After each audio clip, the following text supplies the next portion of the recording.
Bro, you beefing with Kyle? Wait, was this coming after the last vid? Yeah, this wasn't. There's no vid in between? This was not. Wait, I don't even fucking know. It was either my. It wasn't the video I posted today. It was the video I posted yesterday. Okay. So, I don't. So whenever the Kyle was here, yeah, they were like, people were like, bro, is Soosh beefing? Like, he's not talking to y'all, and people were saying that I was antisocial. We were sitting over here. Yeah. And I'm sitting in this sitting chair. over here. Look, I still have my plate there. He was rolling a joint, guys. I was rolling a joint. And y'all are like, bro, he's not talking to y'all. Like, what the fuck's going on? I'm just chilling, and listening to music. I think you had your headphones on because you were making your house playlist. I was making a house playlist. Wasn't like smoking, bro. And like, y'all are like, bro, there's beef. Yeah. If there was beef, I'd be in my room. Exactly. Like, what? Like, why would I sit out here? Like, bro. Just intentionally be like, yo, I'm I would sit go in 10 my room. feet away. Come on, guys. Yeah. No, I mean, I didn't think about it, or I would have been like, oh, Soosh is over there making his house playlist. But I didn't think about the fact, like how it looked on camera. But to be fair, I didn't film any of the parts where Soosh talked, because like it wasn't like vlog worthy. He was just like, yo, I'm making my house playlist. So I wasn't gonna like film that. But the way it seemed on video was just that like we literally, none of us were talking to him. Yeah, and no one acknowledged me. And yeah. y'all had your backs turned and everything, and I'm just sitting over here like, fuck. Yeah. But really, he really wants to be.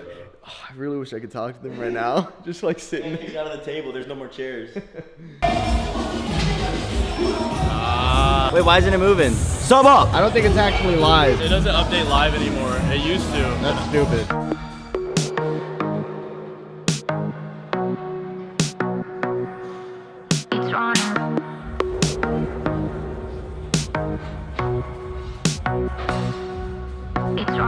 It can be easy, holding fast on our dreams. City to city, moving at the same speed.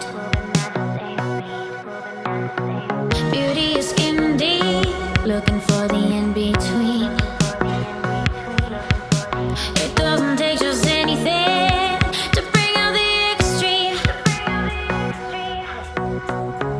Hey, bro. Shirt's not allowed off in this gym. Sorry, it's gym 1. I'm a weapon, so it doesn't matter. It's run and go. We think ahead out of force out. We run and go.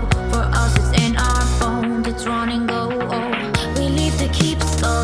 For us, it's run and go. For us, it's all we know. It's run and go. We think ahead out of force out. We run and go. For us, it's in our bones. It's run and go.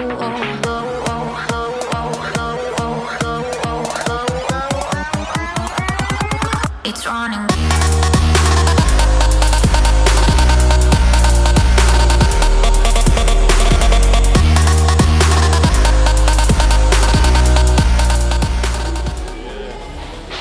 Yeah, let's do a little delta action, a little delt flex. I need to start training my delts again, bro. Have you not been training them? No.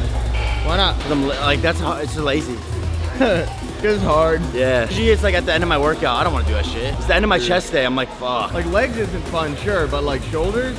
If the one thing I could bring up with shoulders, I would do it like this. But to actually like work them, bro. No, I'm kidding. I should do them more though. Looks nice, huh? Looks real shiny. Congratulations, brother. Thank you, bro. Appreciate Make sure it. they ship you your flat.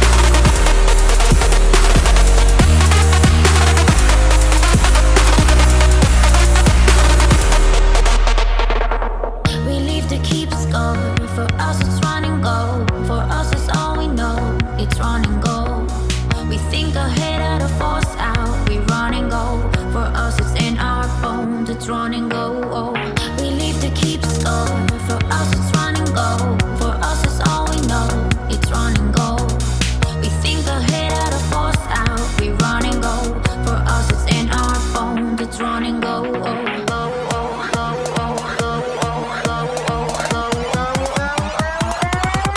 It's running.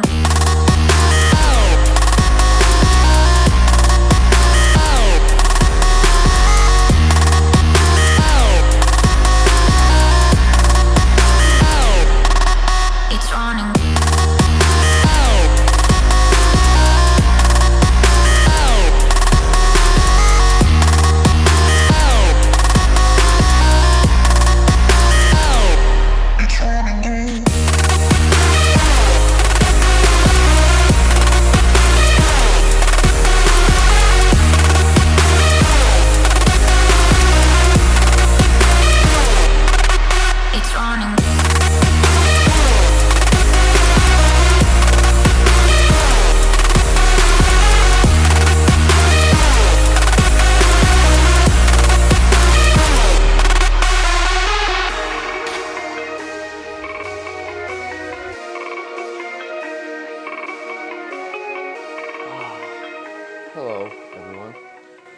welcome back to another Q&A. Let's organize this microphone here. This was a Snapchat exclusive Q&A, so if you're not following the Snap, go follow the Snap, or you'll miss out on more things like this. But I wrote down some of the best questions. I just wanted to make the video longer because it was pretty short before, and honestly, I like doing Q&As. It's just a good way to connect with you guys, answer questions. Obviously, it's also easy to do when I'm on prep because I can just sit down and talk rather than having to be super like energetic for the camera. So first question, when are new Viscal colors dropping? They are dropping the Monday after my show or the Sunday. I'm gonna have to check with Sam. Actually, Sam's texting me right now. But so they'll be dropping in like probably a week from today when you see this video. And it's not just new colors, the fit of each piece has changed as well. Well, specifically the hoodie, the t-shirt, and the stringer. The shorts stayed the same. Staying with Kyle for the off season. I'm gonna finish this prep and then I'm gonna take like a couple months just to well, that's not true. I'm gonna finish this prep and then I'm gonna have Kyle reverse me because I know that if I don't reverse properly, I'm gonna hate the way I look and my digestion is gonna be fucked. So I'm gonna reverse with Kyle and hopefully get my gyno sliced out sometime at some point this summer. Then towards like probably September, October, November, somewhere in that area, I'm gonna kind of stick to his plan and he'll be like guiding me along, but I'm gonna have much more freedom just because I don't wanna spend every single month out of the year like hardcore focusing on bodybuilding. Obviously like always working out, always building muscle, but in terms of like every iota of mental energy being dedicated to making sure I get my fucking meals in and this and that, I don't really wanna do that year round. So I will take a few months where I'm just kind of like doing a half clean bulk, and then maybe starting in like January, I will get on a proper bulk with Kyle, doing like, basically like doing a full meal plan again, hopefully to compete like late next summer. Do you plan on using competitive bodybuilding as a significant source of income aside from Viscal and social media? Probably not, because there's just not much money to be made in bodybuilding itself. If you're talking about like winning shows, I think if you win the classic Mr. Olympia, I'm pretty sure the prize money is like $50,000, which, considering how hard it is to get to the Olympia and how hard it is to get first place at the Olympia, $50,000 is not a lot of money, considering you probably spend more than that on gear just going like over the course of the 8 to 10 years it's going to take you even to get on the Olympia stage. There's just not much money to be made. The only way there's money to be made in competitive bodybuilding is if like you do open, because for the Mr. Olympia, the open winner, I'm pretty sure the prize money is $450,000 or $400,000, which is pretty fucking good. But still, you have to win first place to get that, because second place is like $100,000. I'm never going to do open. So classic is just, there's not much money to be made there, but like sponsors you can get, just overall more eyes on you. Like obviously someone like Chris Bumstead doesn't make his money from competing, like not directly from the competitions, but all the eyes that get put on him because he's Mr. Olympia makes him just get more sales across the board with all of his businesses. What's the first thing you're gonna eat off prep? Off prep or after my first show? Because after my first show, there's so many people coming to visit. Some people that I'm keeping secret, but then like I got my parents coming, but then just local friends. I want like everyone, like my local friends and the people flying to visit and my parents, I want everyone to be able to come have dinner with me after the show, because I get one like cheat meal after the first show, but that might end up being like 30 plus people. So I was gonna like go to a nice steakhouse because I was thinking I could take my parents to a nice local steakhouse as like a really expensive one that I've been wanting to take them to. But if 30 people show up, for one, not everyone's gonna be able to afford going to a place like that. And two, I don't even think that would be physically possible. So we might have to go to a local sushi spot where you can get all you can eat sushi. It's more casual, and it will allow for like that many people to be there at once. But what's the first thing I'm gonna eat when I'm off prep? Like after my second show is done, I'm probably gonna take one day of cheating, like just eating whatever the absolute fuck I want. the day after my show, and then from there I'll start reversing. And honestly, I don't even think that it's gonna be more than like 5,000-6,000 calories. Even with me being starved for weeks, you hear about people like they'll eat 10, 12, 15,000 calories the day after their show because they're so starved. But my stomach is naturally pretty small and my appetite is naturally pretty low. So even on these past couple refeeds that I had a couple weeks ago, I was pretty full by the end of the day, and that was only like 4,400 calories, and I was like definitely satisfied. I didn't want to eat anymore. At what point do you see self-improvement being detrimental?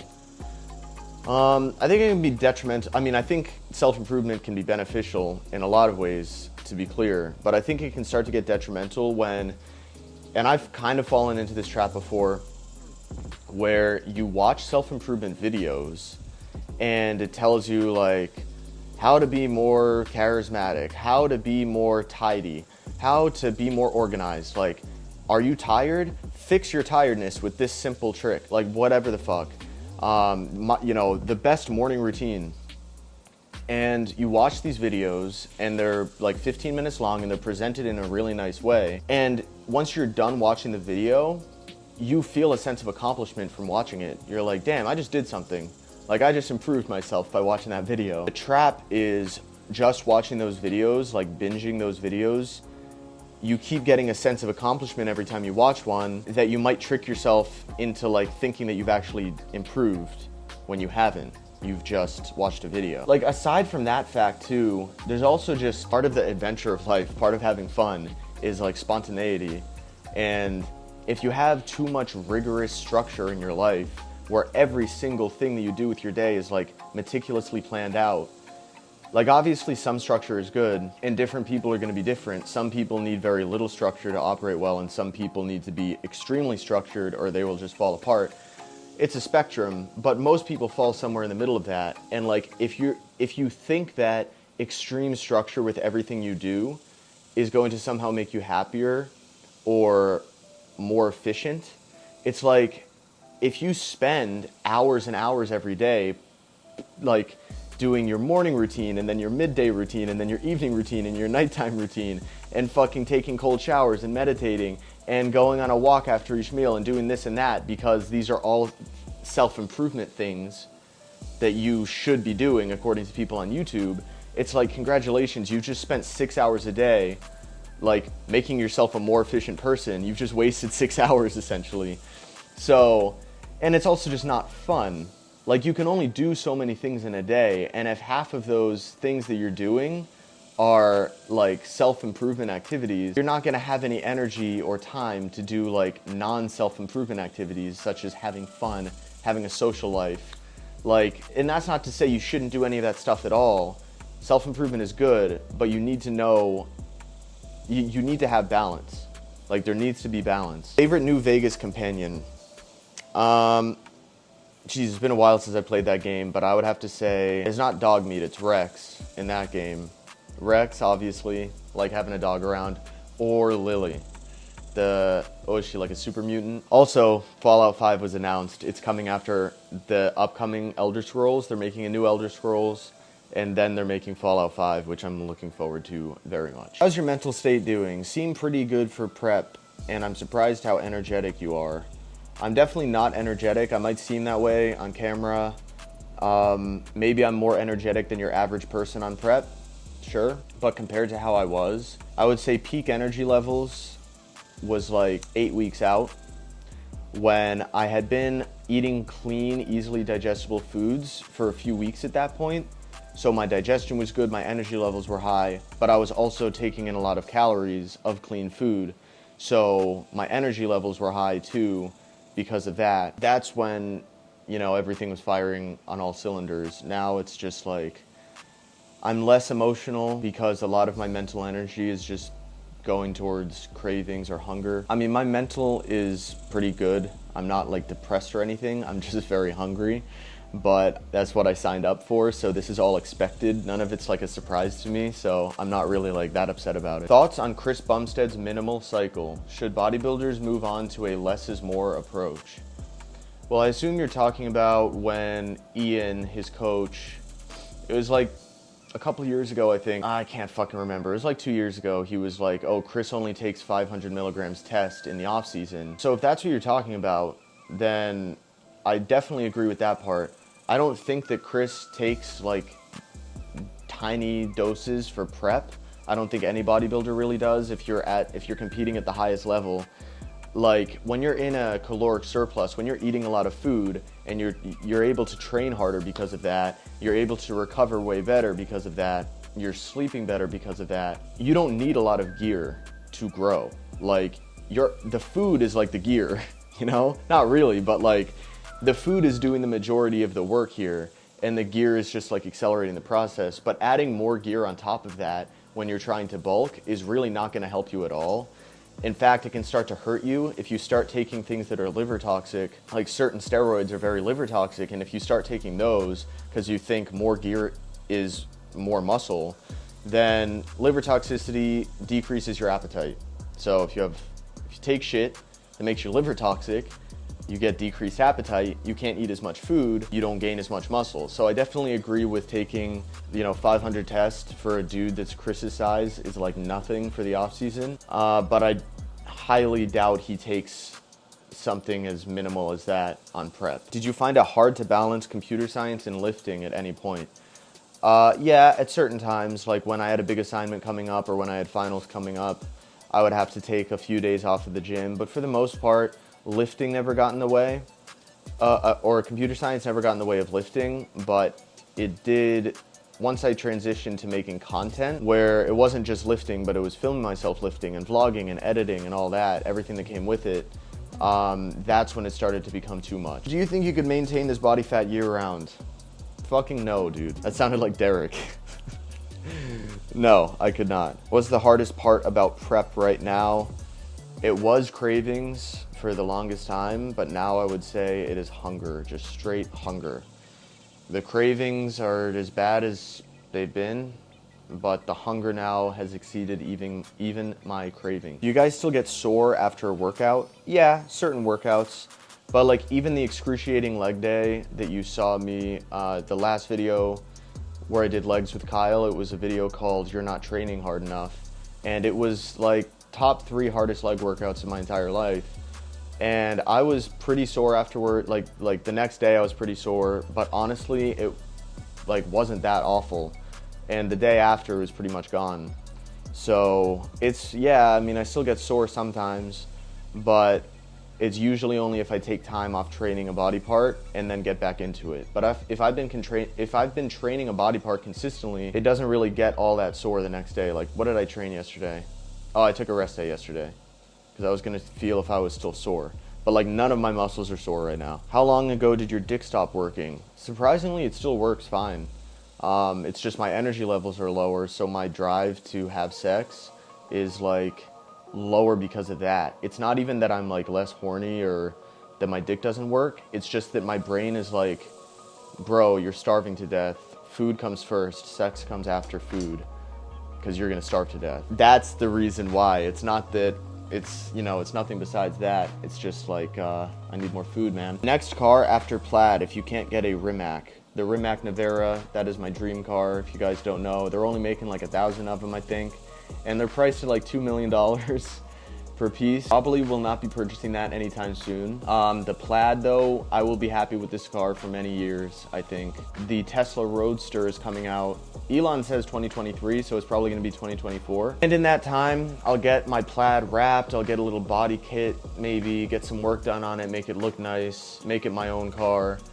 Like really my individual Plaid. And then when the Roadster comes out, I'll just sell the Plaid and go get the Roadster. And yeah, I mean, that's like 1/10 the price of the Rimac Navara. How did you get over your initial fear going natty to enhanced? Well, like initially going natty to enhanced was when I first popped a pro hormone or whatever the fuck. Back in like 2019, I was doing like these dumb mini, like I guess you could call them mini cycles for like 2 weeks at a time, because I would go to like an event and I'd take like a pill of a pro hormone every day leading up to the event, and then I would come off, and I don't know, I I really don't know why I was that fucking dumb at that point, but that was like, I didn't have any qualms, if that's the word, about going into, like, about doing that. I was just like, oh, whatever, take this pill, get jacked, fuck it. But the first time ever injecting gear was about a year and a half ago, 2 years ago almost. It was like July 2020. That was like, I remember crying on FaceTime, and I was just like, it took me like an hour to get that stupid fucking needle in my ass. Half of it was that I was worried about pain, but half of it was also that it made it seem way more real. Because when you take a pill, it doesn't really seem like, you don't think about what it's doing in your body, but when you inject this olive oil fucking substance into your ass, that's real, bro. So it was really hard to get over that. What's your all-time favorite food or meal?